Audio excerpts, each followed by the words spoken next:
Good evening everyone. तो आज की वीडियो बहुत इंपॉर्टेंट है। आज हम एक टेस्ट भी पढ़ने जा रहे हैं और साथ ही साथ एक रिएक्शन, इसको डिहाइड्रेशन भी बोलते हैं।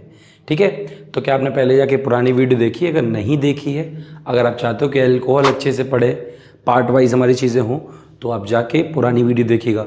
हेलो एल्केन हेलोइन अच्छे से पढ़ रखा है, पूरा नॉमेनक्लेचर, और अब आ गया है समय किसका? अल्कोहल फिनॉल ईथर का। पूरी ऑर्गेनिक केमिस्ट्री हम 1 to 1 कंप्लीट करेंगे। चलिए तो फिलहाल शुरू कर दें कि अल्कोहल टू एल्कीन, हमारे पास अल्कोहल है और अल्कोहल से एल्कीन कैसे बनेगा। अल्कोहल के नाम पे ले लिया हमने प्राइमरी अल्कोहल CH3CH2OH। ठीक, CH3CH2OH। जब इसको भैया डिहाइड्रेट कराते हैं, डिहाइड्रेशन, साथ में इसको क्या बोलते हैं? Dehydration of alcohol. जब इसको रिएक्शन कराते हैं एसिडिक मीडियम, चाहे तो H+ लिख दो, नहीं तो डाइल्यूट H2SO4 भी लिख सकते हैं। टेम्परेचर अराउंड ऑफ 413 टू कहीं कहीं 443 केल्विन डायरेक्ट भी लिखा रहता है, तो ध्यान दीजिएगा। ठीक, तो क्या होगा, ये जो OH है और इसके बगल वाले कार्बन का एक H है, यानी कि कुछ इस तरीके से CH3 है तो CH2 लिख लेंगे, यहाँ H, CH2OH, ये दोनों ही आपस से बॉन्ड बनाएंगे, बाहर निकल जाएगा H2O, क्या बचा? CH2 double bond CH2।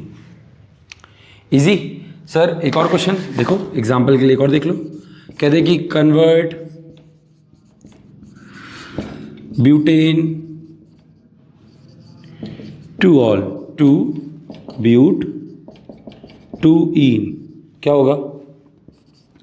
CH3 CH2 CH, यहाँ OH, यहाँ CH3, वही एसिडिक मीडियम डाइल्यूट H2SO4, और जो आपने यहाँ डाइल्यूट H2SO4 लिया, यहाँ टेम्परेचर ले लो अराउंड 443 केल्विन, ये भी ले सकते हैं। तो OH इसके बगल वाले H के साथ दो, सर यहाँ भी तो कर सकता है इसके साथ ना, ब्यूट टू इन बनाना है तो बगल वाले से करेगा, तो CH3 CH double bond CH और CH3, बाहर क्या निकला? वाटर। कैसा भी क्वेश्चन आ जाए, सपोज वो देता आपको हेक्सेन टू हेक्सथ्रीन, तो हेक्सेन को पहले किस में कन्वर्ट कर लोगे? क्लोरोहेक्सेन में। हेक्सथ्रीन बोला है तो 3 क्लोरोहेक्सेन में, फिर एक्वस KOH, अल्कोहल बना है, डिहाइड्रेशन करा दो। सिंपल, किसी से भी किसी को नहीं कर सकते हैं। और जो बात ये नहीं समझ पा रहे भैया, जाके थोड़ा पढ़ना पड़ेगा पीछे, नहीं तो बुक पलटो, पेज पलटो, तब जाके चीज़ें होंगी। ठीक है, फिलहाल अब आता है, इसके बाद डिहाइड्रेशन हो गया, अब आता है Lucas reagent test.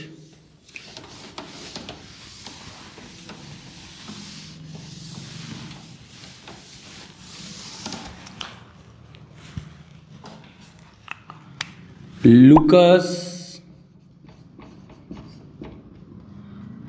Reagent test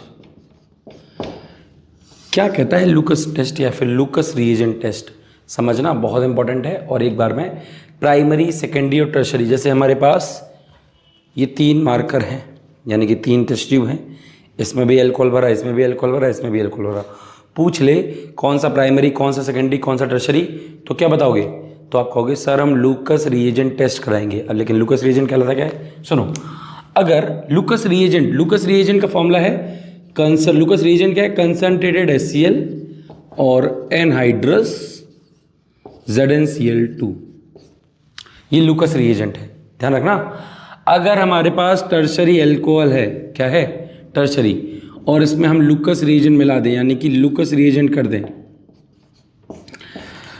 तो एक वाइट कलर की पीपीटी देगा, वो तुरंत वाइट कलर की पीपीटी बनेगी, वो भी immediately.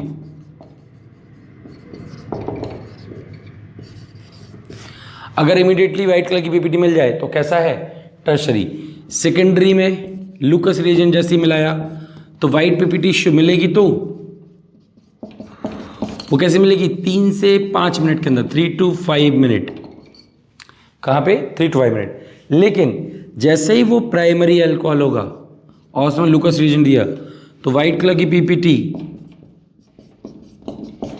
May be, may not be, या 10 से 15 मिनट बाद वैसे देगा ही नहीं, ठीक है। 10 to 15 मिनट। याद रखना लूकस रिएजेंट जैसे ही टर्शरी अल्कोहल में डालते हैं तो प्रेसिपिटेट इमीडिएटली मिल जाता है। सेकेंडरी में 3 से 5 मिनट, प्राइमरी में मे बी नॉट। अरे ऐसे समझो, मान के चलो किसी इंसान ने शराब पी की दुकान पे और तुरंत चढ़ गई, तुरंत रिएक्शन मिल गया, कैसा है? Tertiary alcohol. याद रखना उसने पी, आते आते भाई साहब नाली में लुढ़क गए, रास्ते में पड़े हुए हैं, तो कैसा है? सेकेंडरी। और पीने के बाद आके घर आके सो गए, कैसा होगा? प्राइमरी। याद रखना, लेकिन ये एग्जाम्पल है समझाने के लिए, ठीक है। कुछ इसी तरीके से उसको लिखना नहीं है। एक बार एक बच्चे ने मेरे ऑफलाइन क्लास में समझाया, जब उन्होंने पूछा लूकस टेस्ट तो उसने डायरेक्ट दिया कि तुरंत चढ़ गई तो टर्शरी, 3 से 5 मिनट बाद चढ़ी तो सेकेंडरी, सर चढ़ी नहीं घर आ गए प्राइमरी। ऐसा नहीं करना है, ठीक। तो ये था लूकस रिएजेंट टेस्ट। अब बचा है आपका इस टॉपिक का हाइड्रोबोरेशन मैकेनिज्म, जो कि हम नेक्स्ट वीडियो में पढ़ने वाले हैं। शुभ दिन, शुभ रात्रि, मिलते हैं।